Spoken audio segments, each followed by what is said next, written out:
tonight we're also going to be talking about recruitment, retention, and standards. What is your plan to recruit and retain quality deputies, and will you raise or change hiring and training standards within the agency?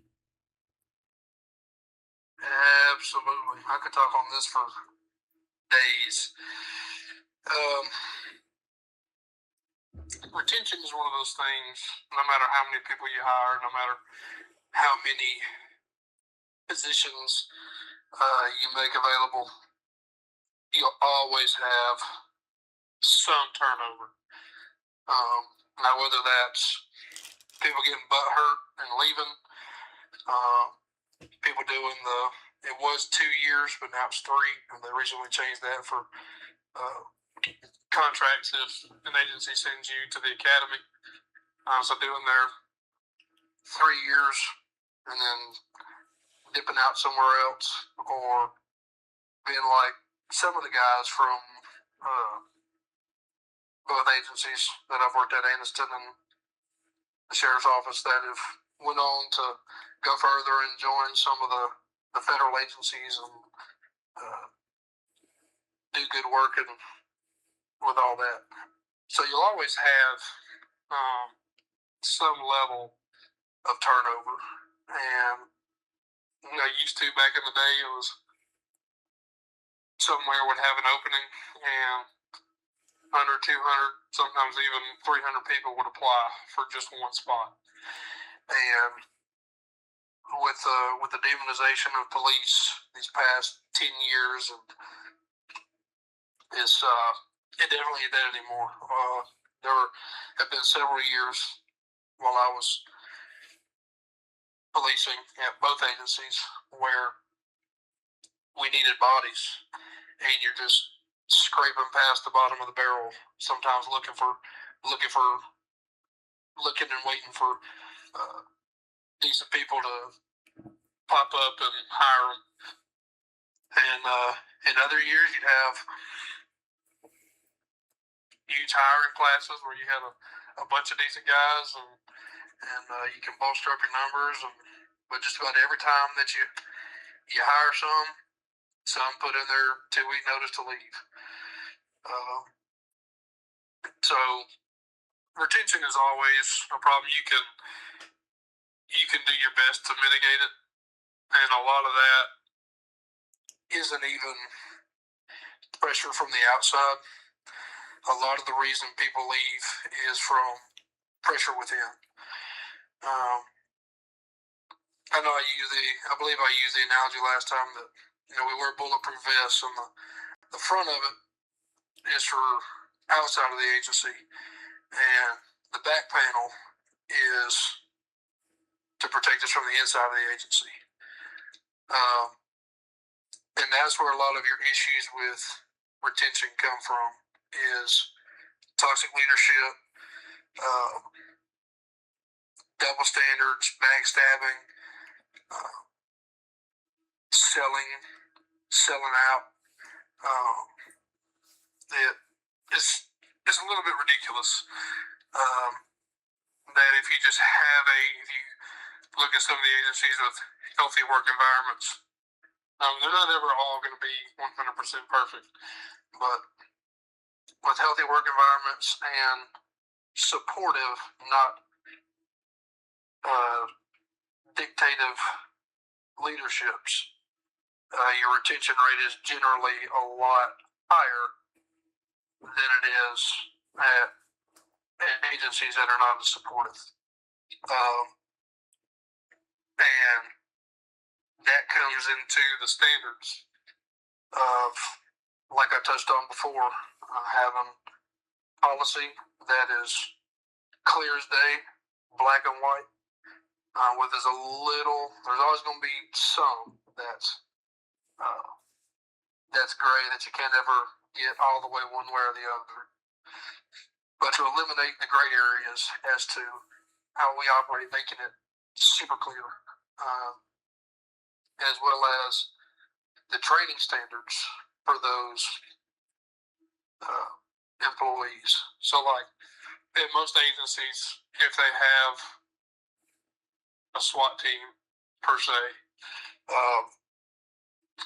that's viewed as like the cool guy club, the top of the department, and I mean you got a lot of agencies have like a tryout day, and I know Aniston's is, from what I've been told, and no guys that have went through it, that it ain't fun. But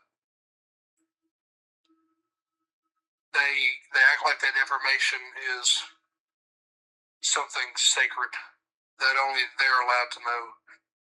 And my problem with that is that if, just as an example, sometimes when we go on warrants, people don't want to come out.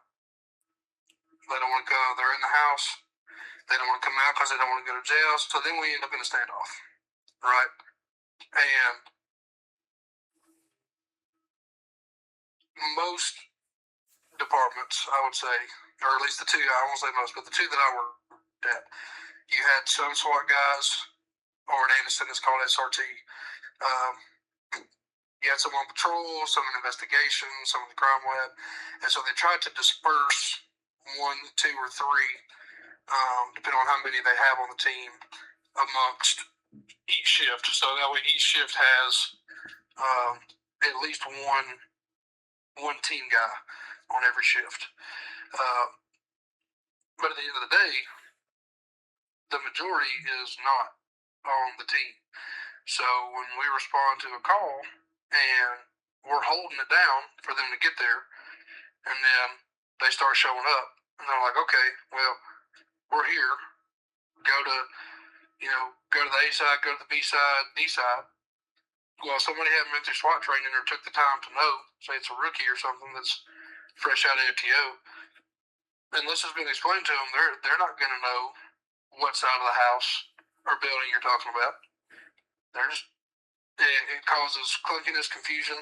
So I don't see any reason, and a lot of agencies won't send you to basic tactical or basic SWAT school unless you plan to be on the team. And it's like, well, if we have a critical incident, like a school shooter, and we've had people call in active shooters before. Several years ago, Weaver went out to a domestic, and a guy walked out and started shooting at him. Right, the officers that pulled up, and so we all rode out. I think every agency showed up, and so you're out there, and we were all out there a long time before the Bearcats ever showed up, before the full SWAT team showed up. And so if we can increase the bottom line of tactical training, or I won't say tactical is overused, but training in weapons and tactics, where every deputy is basic SWAT certified. We can all communicate, myself included. These standards are not only for them. I mean, I have to abide by these standards as well. And if not, I face repercussions just like they do. So increase those standards so that we're more capable. Because currently at the sheriff's office, they shoot about 150 pistol rounds a year. That's between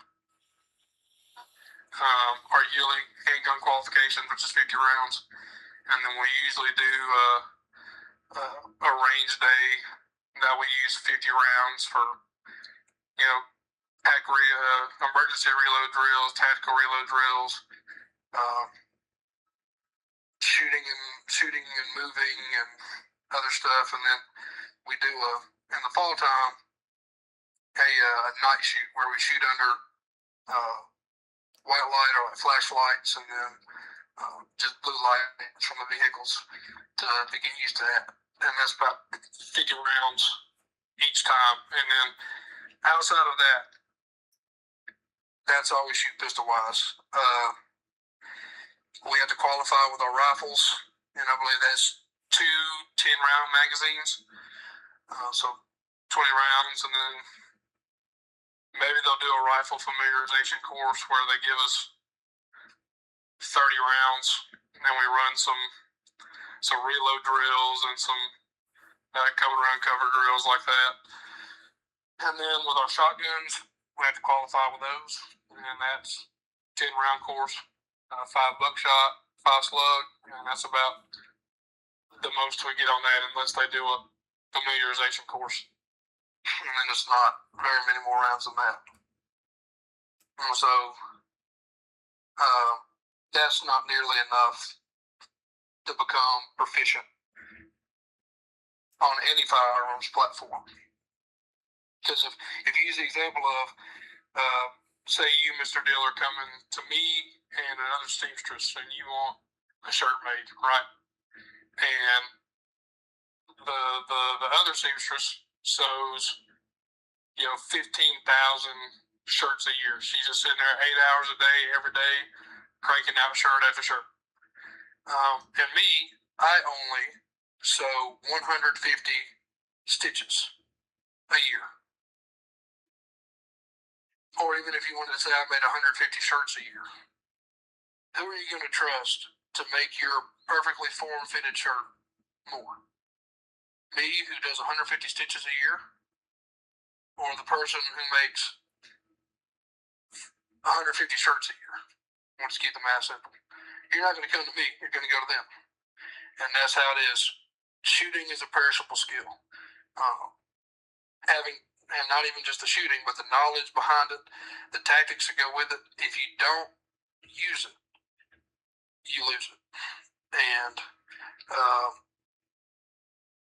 so we gotta get that up, because if it's high stress situation, and there's just like back at the beginning of last December when the county got in a rolling shootout with a guy. I wasn't there. I read about it, and I know that the article said that while the guy was driving, he was shooting at the deputies. When I worked at Anderson, we had an incident where 2 guys left. It was Club Empire. I believe it's a daiquiri shack now, but it's that old country bar off of 202.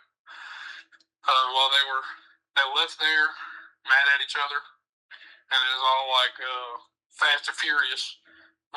Both passengers, they were one in front, one behind, and the passengers were hanging out the windows, shooting at each other, driving down the road with our whole shift of cars running lights and sirens behind them. So situations like that, which we got them, and everybody was safe. But our county has had several high stress incidents where shots have been fired and all this, and that's the tools we use to protect people with. So we need to be proficient in that. We need to be proficient with the knowledge of how to use them and maintain them.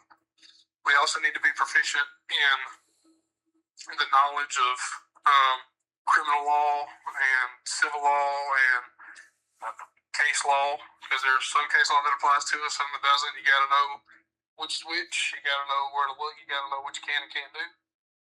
Because if you elevate the base level of training, because if the sheriff's office is a business, if it was a business, then the deputy, if I were the sheriff, even the current sheriff, Sheriff Hurst, his product that he's marketing to the public is those deputies. And if you're any kind of respectable, I'm using business as an example, a business owner, you want to have the highest quality product possible. If you care about the product and the people that you're selling to, and we should treat this the same way. We should be giving the best that we can to these guys, because they're the ones who step in to fight the evil when nobody else wants to. When you're having your worst day in your worst situation, they're the ones that show up, regardless of what they have going on at home, issues they have in their marriage and their family, and their finances. They could be on the brink of personal destruction, and they still show up beaten, battered, and bruised, mentally, physically, emotionally, to come and help you in your time of need.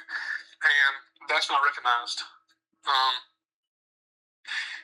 So by raising the standard, by giving these guys a higher standard by paying for their classes. That way, it's not a financial burden to them. Another county already does that. Some other agencies do, but a lot of times, if it's over $50, they'll tell you no. I mean, I was blessed. They sent me to one year they sent me to like a $450 proactive patrol class, and then last year they sent me to it's either $250 or $350 criminal interdiction class. The first one was through I forget the agency, but the second one was I think it was street crimes, street cops, something like that. And then the other one was ACID interdiction, and both great classes. But then I go to after I go to the interdiction class, I try to get out on our 6 to 8 mile stretch of I-20, since it's the biggest route in the southeast for trafficking, and I'm told that I have 2 or 3 traffic stops a day that I'm allowed to make, and they want them spread out over a couple of hours each. Definitely not enough time to hone in on new information and a new skill base. So if we send them to these trainings, we got to give them time to learn it and actually use it, put it to use. And my goal for the training standards is that we are so well trained that, just as an example, say somebody calls me and complains, hey, this house has tons of traffic coming in and out all day, all night, it never stops. And and I can tell my guys, hey, got this call about this problem. Maybe they're slinging dope out of it. Who knows? Go take care of it. And that I can trust. I don't have to sit there and micromanage and